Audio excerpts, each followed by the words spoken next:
Why does evil exist? It exists because God exists and God is good. Therefore, evil exists. I'll show you. This is nothing.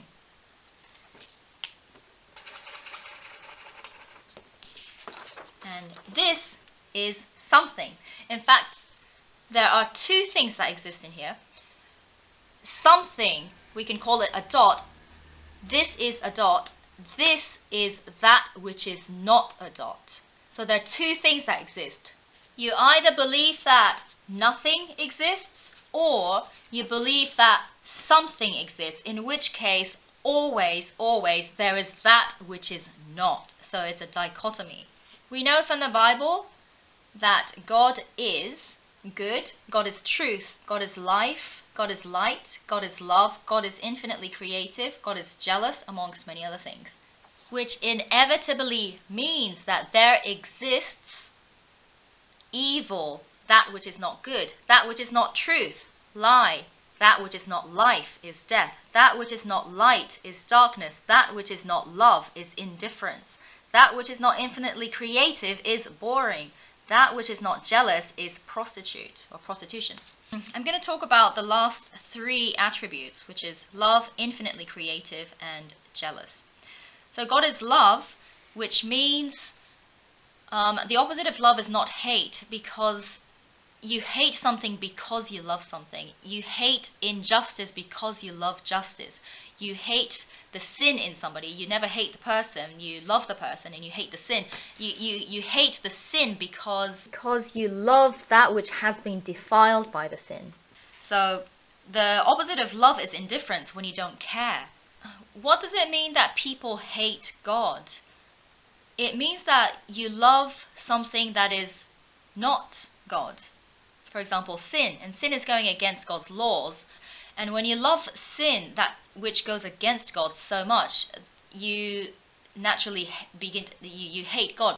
In the same way, when you receive God and you love God, then you start to really hate sin.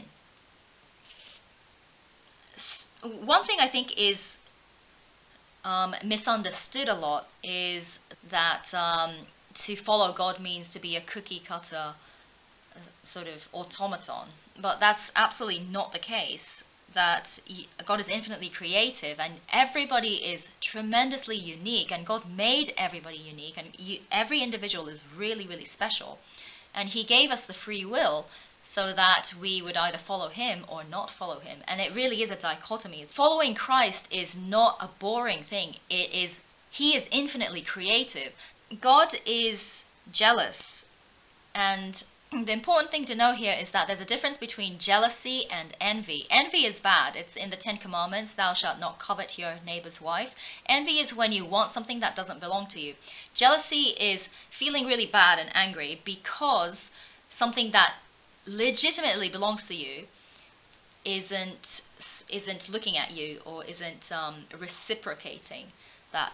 Two examples I can think of is a man and a woman in marriage. One of them looks at somebody else lustfully, then the other partner would naturally be jealous because legitimately you're together and you are supposed to look at each other and love each other. But another one is copyright.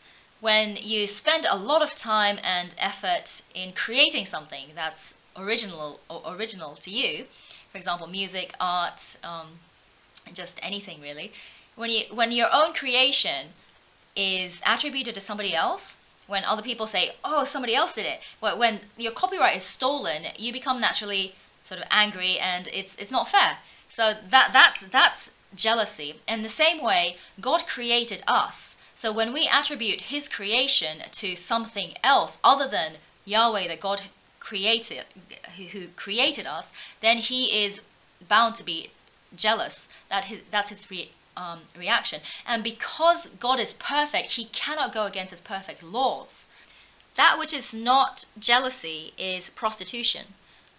For example, if your husband has an affair with somebody and you didn't mind, then you didn't become jealous, then you're allowing him to prostitute himself, and you're allowing that your relationship with him, to be prostituted. In regarding copyright issues, if you didn't mind that other people used what you created and claimed it as their own, then that's prostituting your creation. So I hope you got something out of this, and please subscribe, and thank you for watching. Bye!